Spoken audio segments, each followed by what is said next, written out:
The brain is a remarkably powerful place. The central organ of the human nervous system. It's made up of 100,000 miles of blood vessels. That's almost 4 times larger than the distance around the equator. Neurons transmit and receive information that tells us when to breathe, when something is painful, warns us when there is danger, and tells us when to cheer for the touchdown. Within the brain, there are 100 billion neurons who pass information as fast as 250 miles per hour. That could outpace a Formula One race car. The power of the brain is remarkable. But what if our brains have adopted a mindset that needs an upgrade? Are we in danger of being trapped in our mindsets? How do we stop these mindsets from becoming mind traps? All of us know what it feels like to be trapped, whether it's maybe you've experienced on an airplane or maybe even a train, in a car, conversation you couldn't get out of. It's an awful feeling to be trapped. What I've found in life is that sometimes we can trap ourselves mentally. Our minds can create these patterns, these ways of thinking that trap us. And today we're gonna have a conversation about the first mind trap that we're going to hopefully find some freedom from. My name's Clay, and I'm really grateful today to get to be joined by Debbie Causey, who is a great friend of mine, also a licensed therapist, and a mom, a wife, no grandkids. Yes, I do. You have grandkids. I totally forgot. I do. I'm like, you can't be a I don't grandmother. look like I'm a grandma. You do not look like a grandma. That is wild. I'm so sorry, Austin, and I forgot about your children. Well, we're going to have this conversation today about worry and anxiety, which is the first of the 4 traps that we're going to talk about. Before we do all that, though, Debbie, other than embarrassing me by telling me about the grandkids I forgot, tell us more about yourself. Okay, so I've worked at North Point Ministries for like 23 years, so a long time in care ministry. You said I'm a counselor. And you have 4 kids. I do. They're all grown, and 3 of them are married. So I have 3 wonderful in-laws that I love. That's awesome. Yeah. So that's basically me in a nutshell. I love what I do. It's a lot of variety in care. Even though it's a lot of bad news all the time, it's still a way that you can help people, which I really like. So one thing I didn't mention, though, is I really struggled hard in my 20s and 30s with anxiety. So I've been a prisoner to the anxiety and worry mind trap. And I've gotten relief from it. And so I'm really happy to be here today so that I can help maybe somebody else not have to struggle with that anymore. And some of you might be thinking like, well, I have clinical anxiety, so what you have to say isn't really going to help me because we're not going to be talking about medication. But you actually can still get relief if you practice some of the things we're going to talk about today. So I think that's exciting. Very hopeful. So we told you, we said, hey, we want to talk about the mind trap of anxiety. That is, it's very common, but it's also, the word, I feel like, gets used so much that maybe we even miss out on some of the definition of it. And you said, we can do that, but I want to talk about worry and anxiety, which I thought, ooh, that sounds like a great place to start. You thought it was the same thing. Yeah, I was like, I didn't know there was a difference. Most people don't know there's a difference. That's right. And even therapists don't know that there's a difference.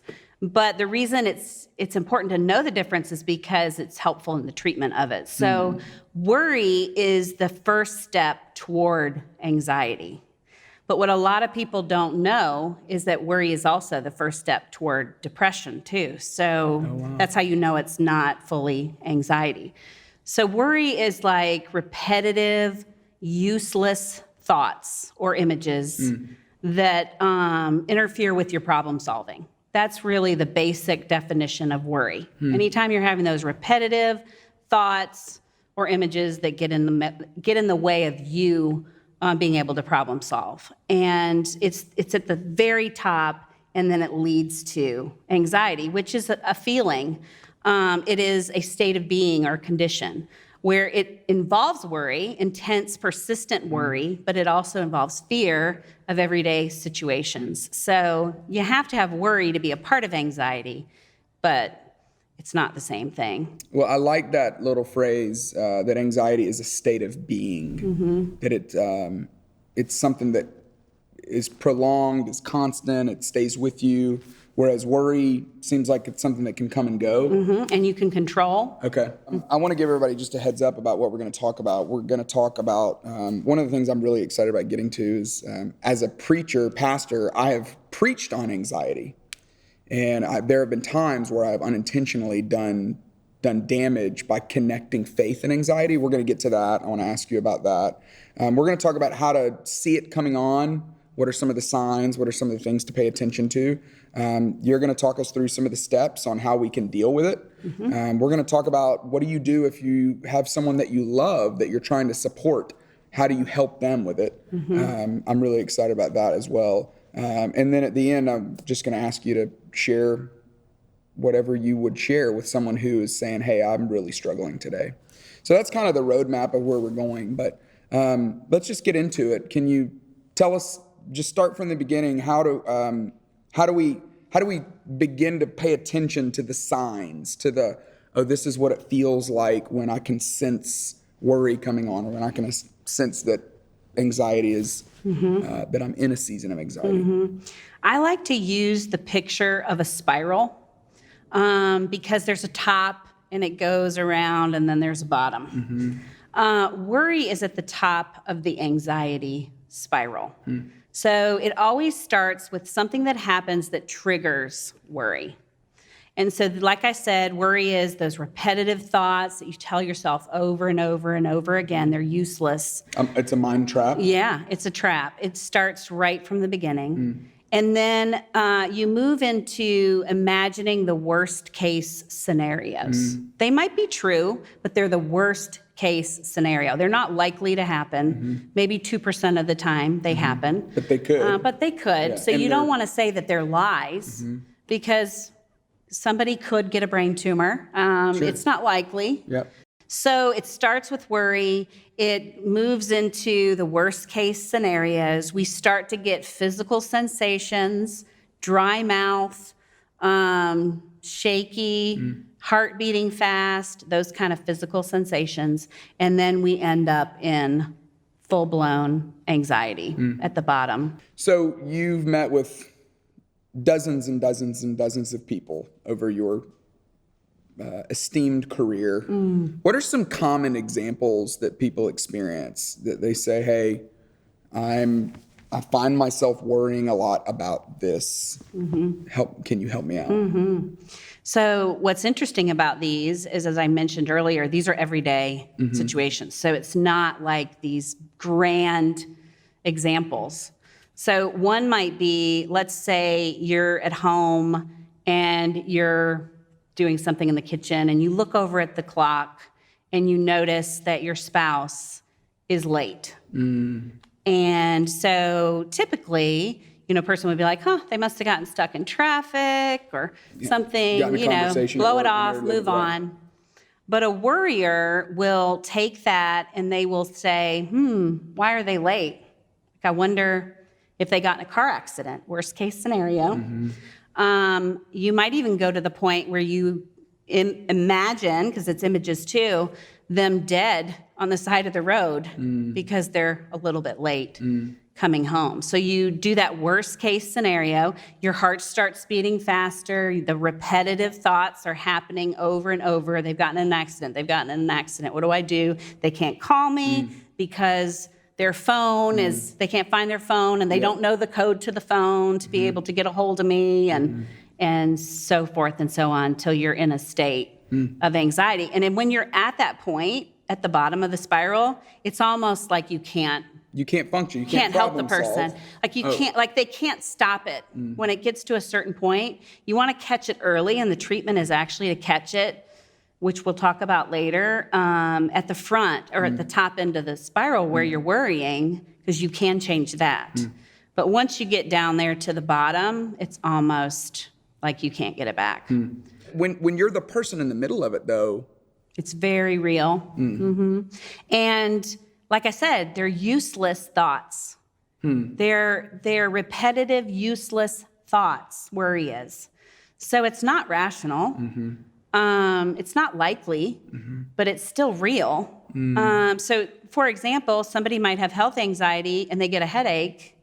They go to the worst case scenario of, is this cancer or is this a tumor? And they might even have people around them that have just been diagnosed with a brain tumor. So the health anxiety that you mentioned, that's that example. Can you give us some others? Yeah, so one you wouldn't think is pretty typical, but is very real, is things like perfectionism can be a worry trap. So like if I have to give a presentation or maybe you prepare for a sermon or something, you can get caught in this trap of it's got to be perfect, especially in our environment where things are always excellent.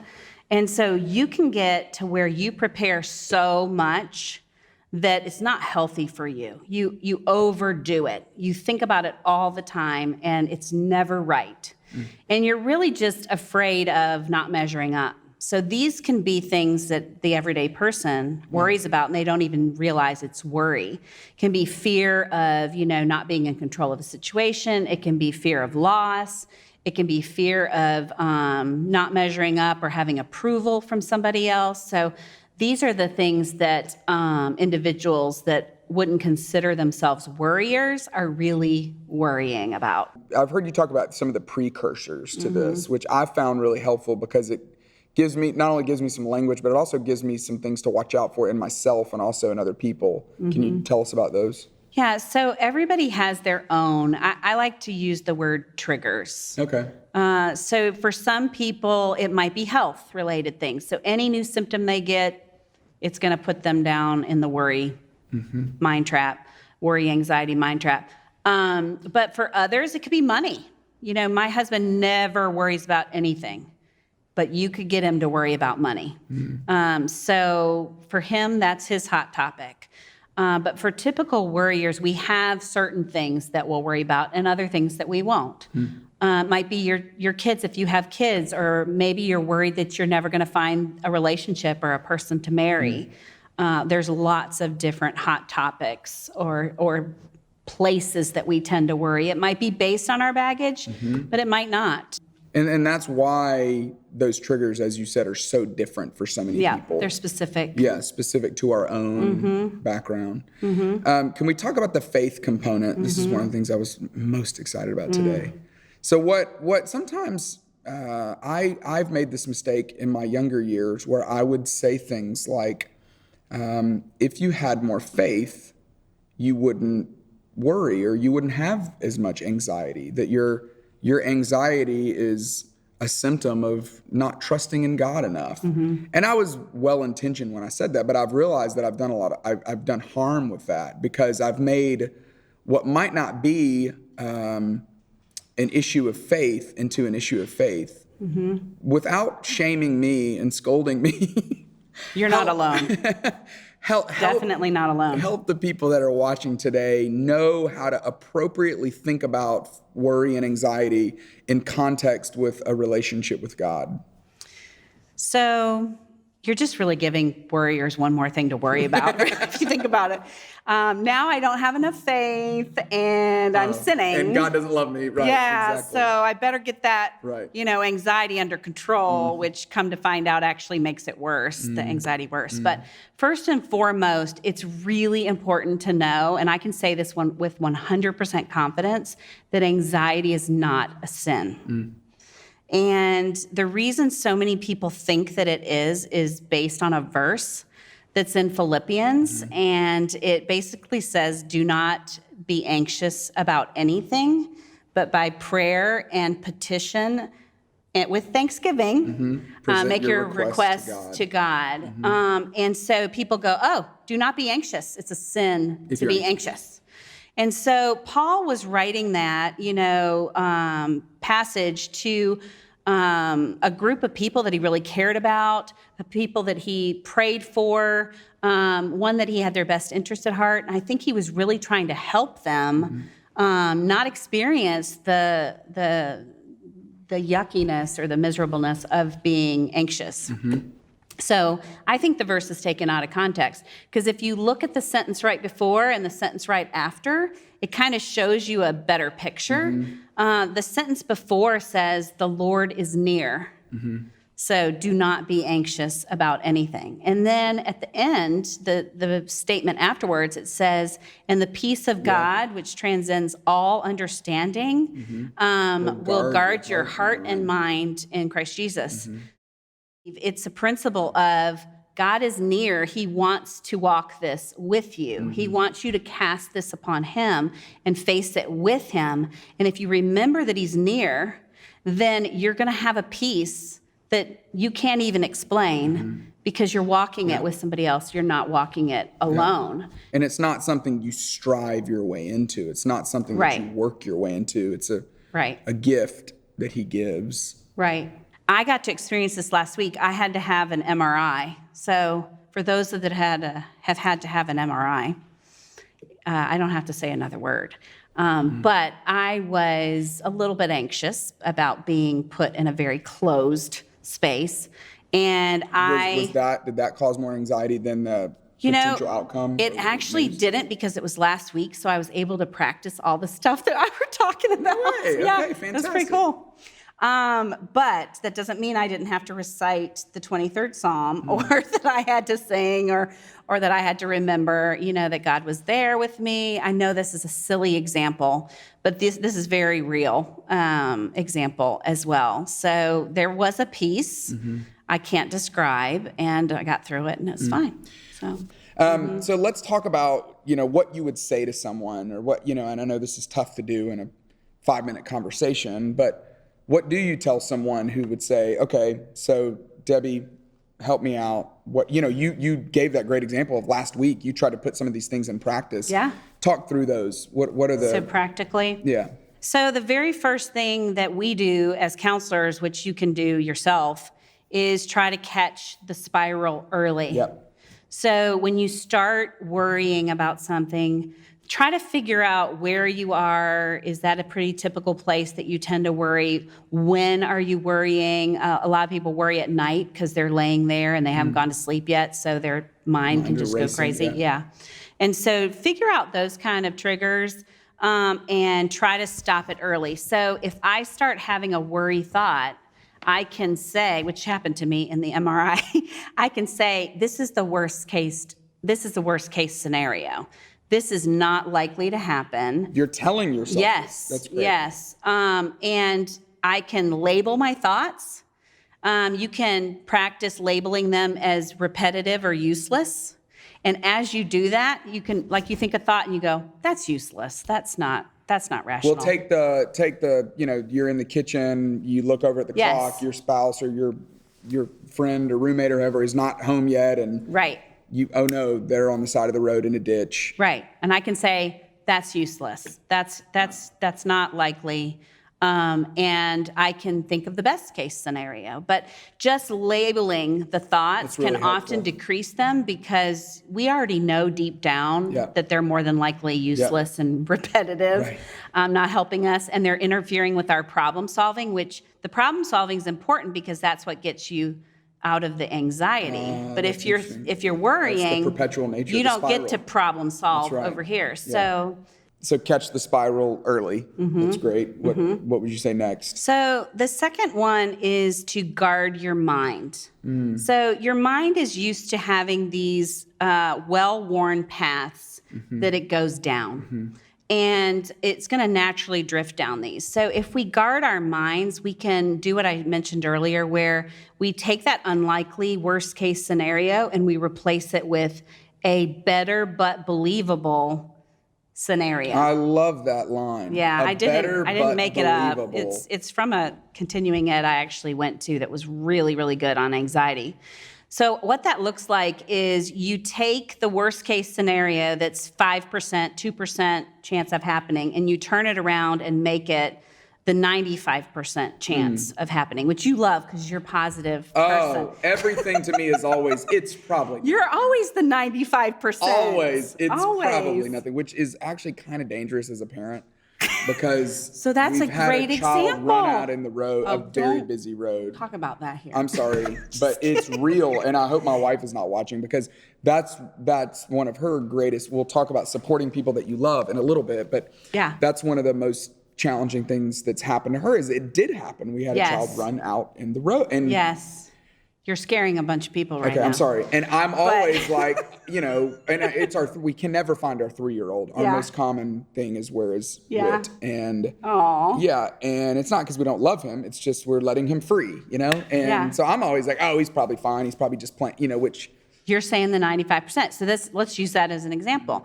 So a worrier that maybe this is their hot topic. They're worried something's going to happen to one of their kids.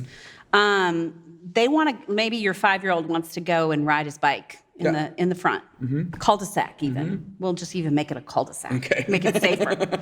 And the worrier will go, they're probably going to get hurt if I do that. And I can't really give them my 100% attention, so maybe I shouldn't let them do it.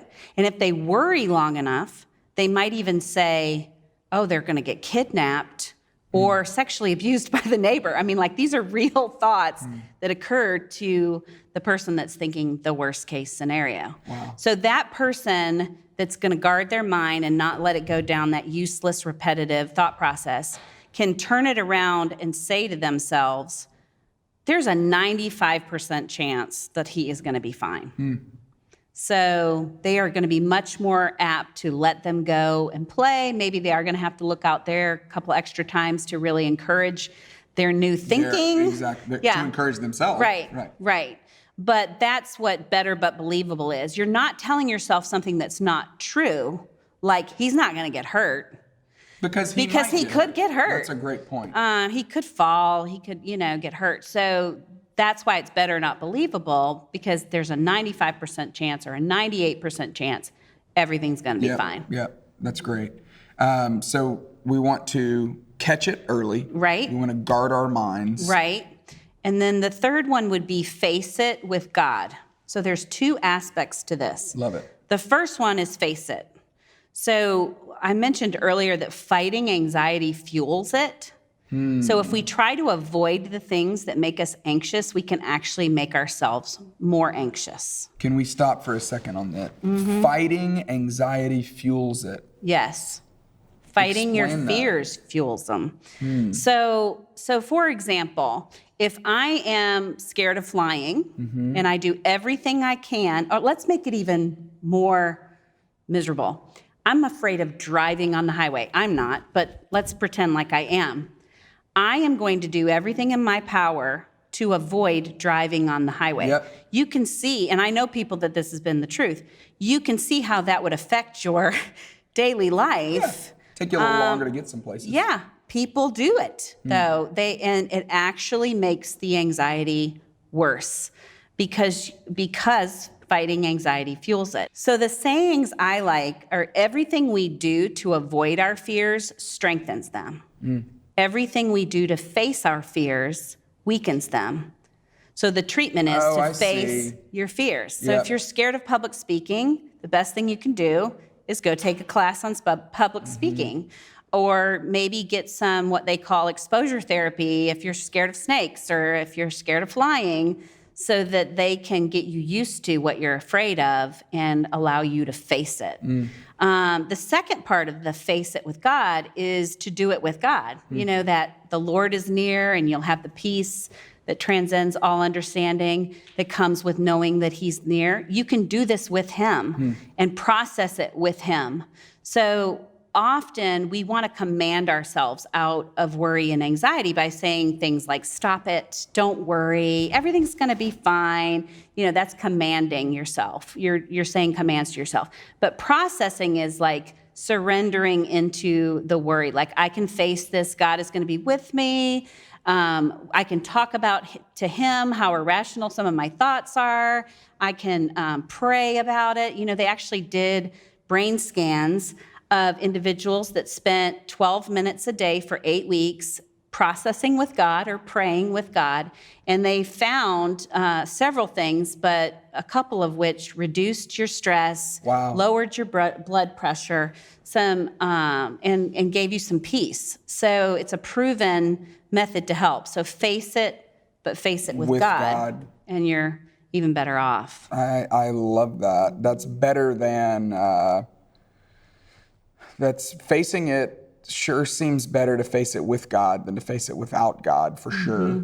So catching it early, guarding our minds, face it with God. Anything else? And the last one would just be ask for help. It might be as simple as getting a mentor, or just a friend or a group that can walk alongside of you, but you may need a counselor too. Sometimes you do need a little bit more help, and that's not to be, embarrassing or anything. They might just be able to help you figure out what some of your triggers are, what some of the things you worry about, and help you do this process of catching the spiral early and facing your fears, like I said, with exposure therapy or something like that. So, well, a bunch of people that are on the other side of that, they're going to be the ones someone asks for help. I think when you're talking about it, you're specifically saying, hey, you might need to get professional help, somebody who knows what they're doing. But I know for me, I'm married to someone who struggles with anxiety and worry. And oftentimes I don't know what to do to help. And I've learned that just stop isn't great advice because I've tried that. no. So what would you say to the person who has someone that they love, a child, a parent, a friend, a spouse, partner that is that really struggles with this? How do you support someone? This is a really important question because there is so much you can do that would help the situation rather than hurt it. So by saying stop worrying, it makes it worse. Doesn't help, right? So the first thing is to not judge. This person is not bad because they worry. Interestingly enough, a lot of worriers, not every worrier, had a childhood where people were not there for them. And they couldn't be little, or they couldn't be heard. People didn't listen to them and were not there for them. So therefore, they worry later on in life because they didn't have that growing up. They have to be responsible. They have to figure things out because they learned very young how to do things on their own. So that can really give you empathy for that person. It's not always the case, but a lot of times that is, the case. And so by judging them or even shaming them for worrying, you're putting them in that same situation they were in their past. Which caused, might have gotten us here. Right. Yeah. The second thing you can do is to not cheerlead, like you were mentioning a minute ago. You can do it. Stop worrying. It's going to be okay. This is the thing we want to do because we think we're encouraging. We think we're making it better. We're not making it better. We're actually making it worse by saying those statements. Same thing. It fuels it. Just to clarify, I know what it means to judge them for sure. I know what my tendencies are. I'm a somewhat positive, enthusiastic person. So I am gonna, come on, you can do this. It's sometimes hard to know the difference a little bit of, I don't want to be like, quit, stop, you shouldn't. But I also don't want to be like, you're doing great. It's going to be okay. You can do it. Right. You're awesome. Right. Seems like there's a really healthy middle way there. And maybe that's number 3. Yeah. So the first one is really to build the empathy. It's almost not a mind game, but it's for you to really get in their shoes and think, what is the thing I do worry about? Like maybe it is for you preparing for a talk or a sermon. So try to put yourself in their shoes is really the first one of gaining empathy. Yep. The second one is the phrases you use, don't worry, and it's going to be okay, and you're going to do great. People tell me that all the time if I'm getting ready to speak, and it's the worst thing. And I know that sounds ridiculous, but it's like, you don't know that I'm going to do great. That's true. I mean, that's not helpful. So I know we're giving a lot of rules and people are like, what in the world am I supposed to do? But cheerleading is more of that, those empty phrases, because you've never struggled with anxiety a day in your life, and you really don't understand what the person is going through. So just stopping the phrasing. The third thing is to see the positive side of the worrier. Oh, that's good. You know, the worrier is somebody that is has attention to detail. They care about your well-being. They're usually overly responsible people that you can depend on. So you are listing all the attributes of the child that we have that worries the most. Yeah. She is so empathetic. It's a great quality, but she also is probably thinking about a lot of eventualities that might go wrong. Yeah, that's right. And they're prepared. A lot of times they're prepared. So there's positive sides to it. One of us here has notes and the other one doesn't. It's okay. We both have gifts. But yeah, there's positive sides to it. So see it from that perspective rather than kind of seeing it from a negative perspective. And then the last one would be, don't enable what they're avoiding with their fears. Okay, so this is important as a parent, it feels like. Very much. It doesn't mean you don't always do this, but if you notice that you're going out of your way to help your loved one go out of their way to avoid their fears, maybe allow them to handle it a little bit on their own and encourage them to face it. So you're not saying push them in the deep end. Right.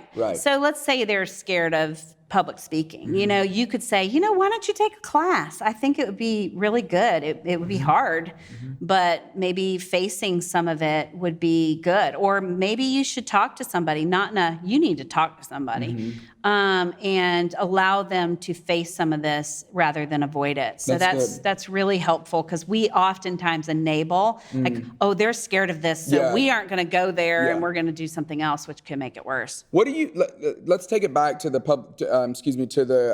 somebody, when you said, I'm going to go speak somewhere and they say, oh, you're going to do great. Let's say it's one of your kids. What have you found is a good thing to say in that moment?